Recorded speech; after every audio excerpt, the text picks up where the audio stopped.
Madam President, the President of the 88th session of the UN General Assembly, Madam Annalena Baerbock, Secretary General of the United Nations, Antonio Guterres, Excellencies, Heads of State and Government, distinguished delegates, ladies and gentlemen. I congratulate you, Madam President, on your election to preside over the 80th session of the UN General Assembly. Madam President, you can count on Kenya's full support throughout your tenure as you steer the Assembly into the future. Ladies and gentlemen, 8 years ago, in the aftermath of the unprecedented global destruction and devastating war, the international community came together in hope. They created this organization, the United Nations, as a shield against the horrors of war, as a platform for dialogue, and as a bridge to a better, fairer, more secure global community.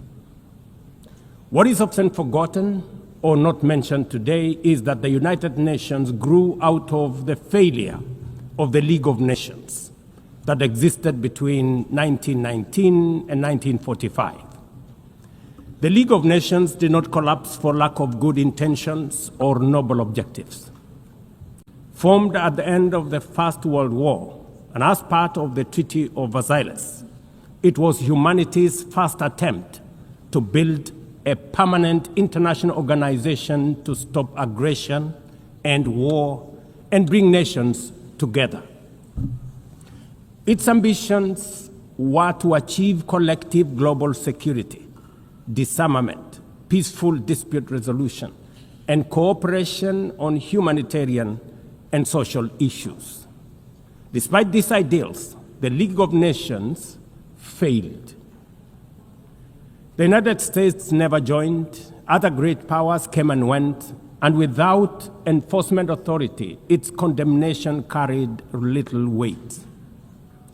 When Japan invaded Manchuria, when Italy marched into Ethiopia, and when Hitler openly defied its rules, the League stood by, helpless and powerless. By the late 1930s, its credibility had collapsed, and with the outbreak of the World War II, it was rendered irrelevant. Madam President, this history is both a lesson and a warning. Institutions rarely fail because they lack vision or ideals. More often, they drift into irrelevance when they do not adapt, when they hesitate to act, and when they lose legitimacy. To remain relevant, institutions must be reimagined, must be reformed, renewed, and aligned with emerging realities. 8 decades ago, the founders of the UN sought to correct the failures of the League of Nations by creating a stronger, more inclusive organization anchored in the principles of, and I quote, "We the people of the United Nations, determined to save succeeding generations from the scourge of war," end of quote. Today, we are gathered for the UN at 80. The question is unavoidable. Is the United Nations relevant to the demands of our time? Can it continue to serve humanity in the face of current realities? Or has it become a relic of a bygone era? Madam President, Excellencies, we meet against a grim global backdrop. Conflict rages in Eastern Europe, the Middle East, the Sahel, the Horn of Africa, and beyond. Climate disasters grow fiercer by the day. Inequality deepens, pandemics loom, and technological disruptions outpaces governance. Instead of trust, mistrust is spreading. Instead of solidarity, fragmentation is taking root. In place of hope, anxiety fills our global community. We are living, to borrow from the words of the founders of this institution, not in larger freedom, but in growing uncertainty. At this moment of turbulence, when we most need a strong United Nations, the organization faces its deepest crisis in credibility and capacity. Funding cuts have paralyzed its operations. Bureaucracy has slowed its response. The Security Council remains frozen in the post-war structures of 1945, unable to act inclusively, with fairness, and with speed. Ladies and gentlemen, I can, however, state with absolute conviction that the United Nations has been one of humanity's greatest achievements. For 8 decades, it has held back the specter of global war, calmed conflicts from Cambodia to Liberia, and stood guard in some of the world's most dangerous places through the courage of its peacemakers and peacekeepers. Few institutions in humanity's history can claim such a legacy. The United Nations has stood at the front lines of humanitarian crisis, from famine relief in the Horn of Africa to emergency shelter for millions of Syrian and Ukrainian refugees. It was at the forefront in the eradication of smallpox, coordinated global responses to HIV and AIDS, Ebola, and COVID-19, and continues to champion universal vaccination. Its agencies have advanced women's rights, protected children, safeguarded refugees, and set global norms on everything from disarmament to climate action. The UN Sustainable Development Goals remain a shared blueprint for human progress. These are achievements no nation could have achieved alone, however rich, however great, or however powerful.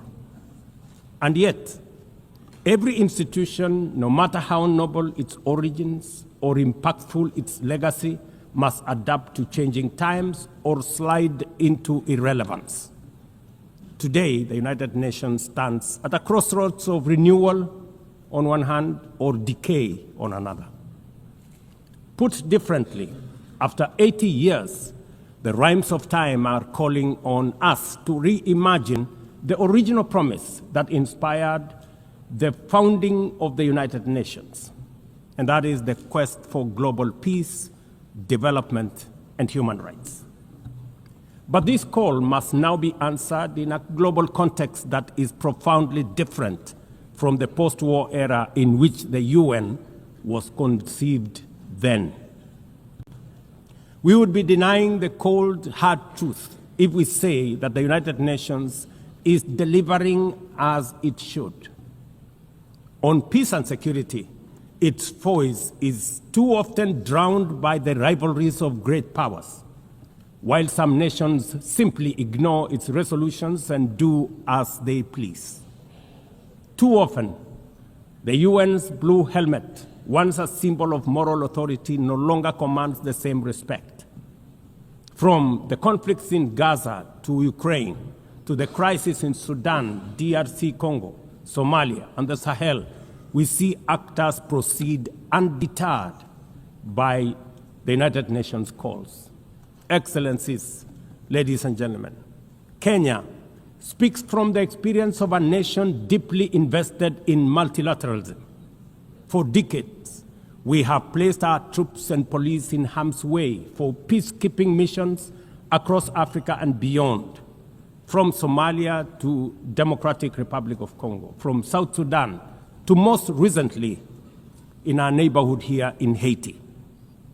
Over the past 15 months, we are proud to have led the multinational security support mission in Haiti, not because it has been easy, but because solidarity is the essence of the United Nations. Madam President, the mandate of the MSS mission is coming to an end in a few days.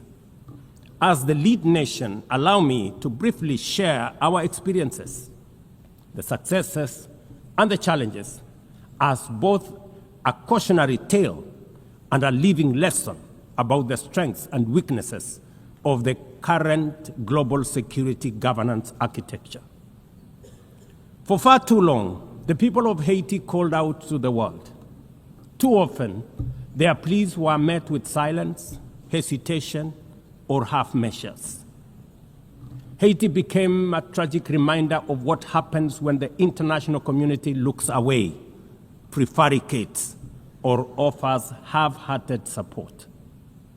When Kenya responded to the quest for the Haitian authorities, it was in the belief that we were joining a genuinely multinational effort. We welcomed and fully embraced Resolution 2699, by which the United Nations Security Council authorized the MSS with Kenya as the lead nation.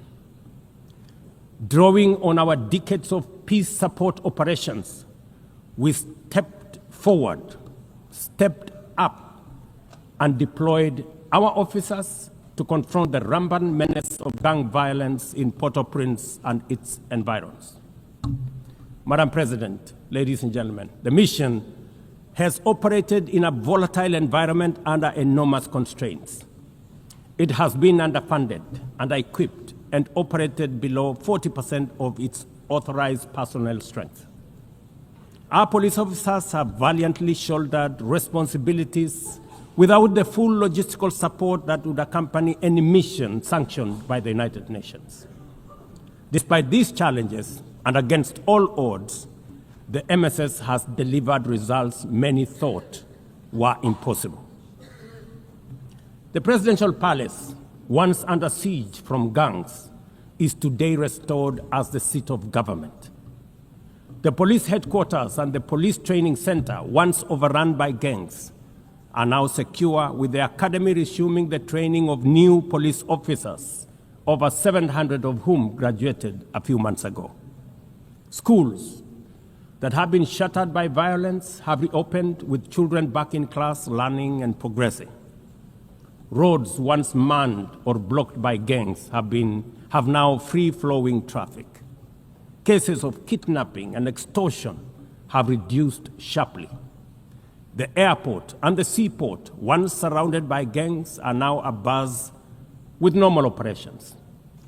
Which begs the question, if so much could be achieved with limited resources and stretched personnel within just 15 months, what more could have been accomplished if the United Nations fraternity had truly acted together in solidarity with the people of Haiti?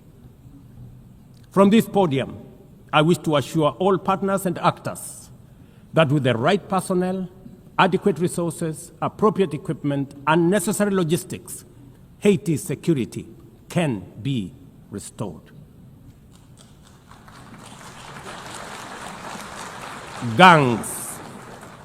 Gangs can be neutralized and the safety of streets, schools, hospitals, and homes secured.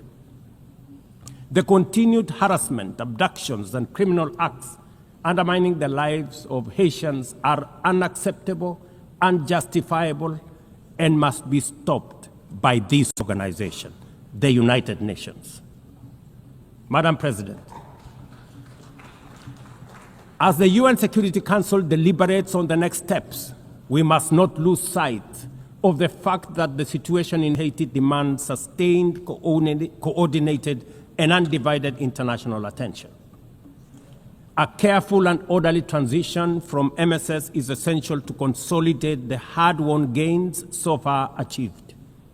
I urge the Security Council and all partners to remain steadfast in ensuring that Haiti moves forward on a path of peace, stability, and renewal.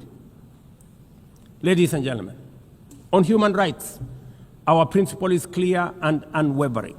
The protection of civilians and respect for humanitarian law cannot be applied selectively.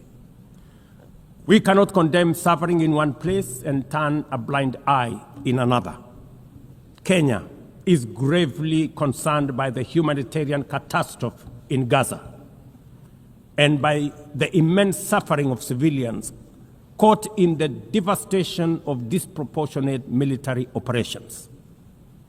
At the same time, we call for the unconditional release of Israeli hostages. In line with the African Union and United Nations resolutions, we also call for a permanent ceasefire, for strict adherence to international humanitarian law, and for the launch of a credible political process. Only through such a process can the vision of a two-state solution be realized, where Israel and Palestine live side by side in peace, security, and stability. Kenya is equally deeply troubled by the worsening humanitarian situation in Sudan, where innocent citizens are caught in the crossfire of a needless war. We fully endorse the Quad, comprising Egypt, Saudi Arabia, the United Arab Emirates, and the United States, in affirming that there cannot be a military solution and that only political dialogue offers a viable path forward. We join the Quad in urging all parties, including SAF, RSF, and the external actors, to respect Sudan's sovereignty, unity, and territorial integrity, and firmly reject any attempts to divide the country, reaffirming our unwavering support for a unified Sudan for the benefit of all its people. Excellencies, distinguished delegates, those who look to the future with a clear vision know that climate change is not only the single greatest threat of our age, but also one of the greatest transformation opportunities of our time. The global stocktake has made it plain that the world is off track. Current national determined contributions are steering us towards temperature rises far beyond any safe threshold. This is the difference between survival on one hand and devastation for millions across the world on the other. Kenya and Africa are not passive victims of this crisis. We are taking bold steps showing that climate action is not only possible, but can also be the foundation for inclusive growth. We are building a climate-resilient society by embedding adaptation into every sector, from agriculture and energy to infrastructure and livelihoods, to sustainable mining and artificial intelligence. This ambition is visible on the ground. Today, 93% of Kenya's electricity comes from renewable sources: geothermal, wind, solar, and hydro. We are expanding investments in e-mobility, climate-smart agriculture, clean cooking solutions, and green manufacturing. We are also pioneering nature-compatible solutions such as sustainable waste management and circular economy interventions. Africa, too, is uniting its voice. In 2023, in Nairobi, we hosted the inaugural Africa Climate Summit, where the continent adopted the Nairobi Declaration on Climate Action and Call to Action. Just 2 weeks ago, in Addis Ababa, Africa came together once more at the second Africa Climate Summit to reaffirm our commitment and strengthen our ambition for climate-positive growth. We declared Africa not just as a victim of the crisis, but as a source of solutions, with climate action driving economic growth, transformation, and job creation for our communities. Ambition, ladies and gentlemen, cannot stand on willpower alone. Implementing our new NDCs will require $56 billion. That is why we call on the global community to unlock the $300 billion agreed at Baku, and to accelerate negotiations towards the new $1.3 trillion goal under the Baku-Belém roadmap. Without affordable finance and without reform of the international financial architecture, the promise of climate action in Africa will remain constrained. Madam President, in the aftermath of World War II, the Bretton Woods institutions were created to stabilize the global economy and rebuild war-torn Europe.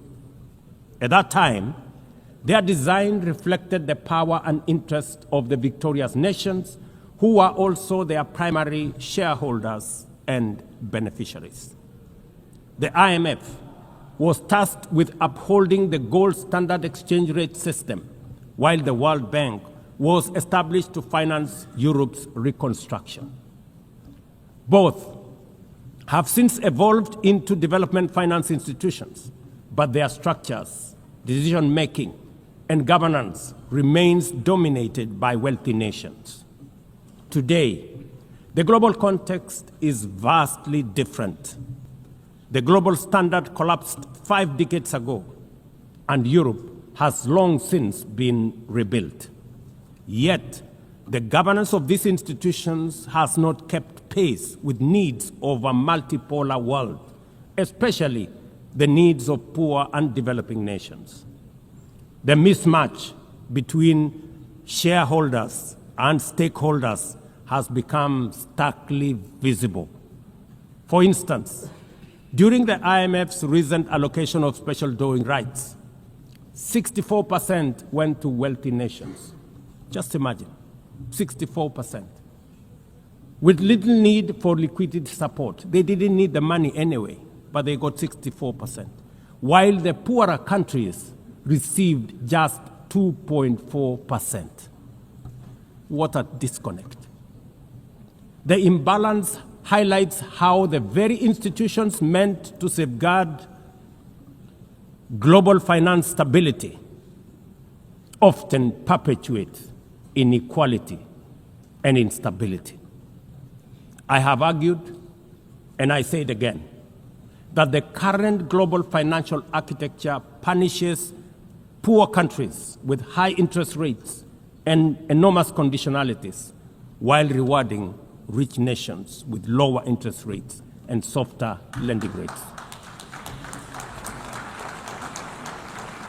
Its rules, priorities, and allocation mechanisms consistently favor those already prosperous, while trapping vulnerable economies in cycles of debt, high borrowing costs, and inadequate access to emergency support and concessional funding. It is imperative to transform these institutions into genuinely independent, apolitical global bodies that their operations are aligned with their global mandate. Such a shift would democratize decision-making, restore credibility, and allow the IMF and the World Bank to serve all countries fairly rather than reinforcing old hierarchies. But Africa is not merely waiting for external prescriptions. We are taking bold and deliberate steps to strengthen our financial independence, safeguard our stability, and accelerate our development.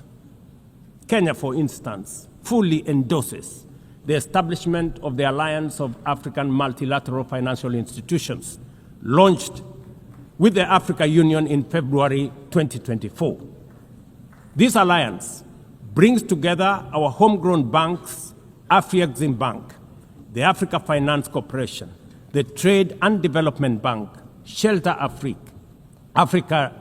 Re, Africa Development Bank, Africa Trade and Investment Development Insurance, and ZEPRI, institutions that embody Africa's determination to mobilize resources, finance trade, and build resilience on our own terms.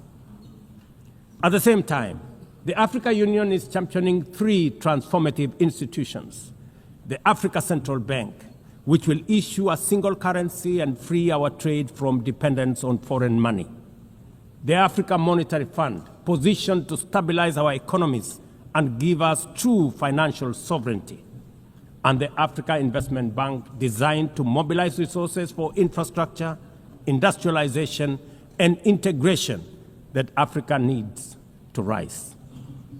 And to complete this vision, the Africa Credit Rating Agency, one that understands our realities, values our uniqueness, and tells our story with fairness and truth, has already been established. Excellencies, as we mark the 80th anniversary of the United Nations, Africa also marks 20 years since the Ezulwini Consensus and the City Declaration, the 2 historic milestones that establishes the common African position on UN Security Council reforms. For 2 decades, Africa has spoken in one voice, demanding justice, equity, and representation in the highest organ of global governance. This demand, however, continues to be ignored deferred, or endlessly debated to the detriment of both Africa and the legitimacy of the United Nations itself. You cannot claim to be the United Nations while disregarding the voice of 54 nations. It is not possible. Africa is no longer willing to wait on the margins of global governance while decisions about peace, security, and development are made without our understanding, without our perspectives, and without our voice. Africa's exclusion is not only unacceptable, unfair, and grossly unjust, it also undermines the very credibility of the United Nations, this organization. Africa dominates most of the Security Council agenda, provides some of the largest contingents of UN peacekeeping forces, and bears the heaviest costs of instability. Yet we remain the only continent without a permanent seat at the main table where decisions about our destiny are made. Africa deserves, ladies and gentlemen, at the very least, 2 permanent seats with full rights, including the right to veto, and 2 additional non-permanent seats on the United Nations Security Council. The world must understand that reforming the Security Council is not a favor to Africa or to anybody. It is a necessity for the United Nations' own survival.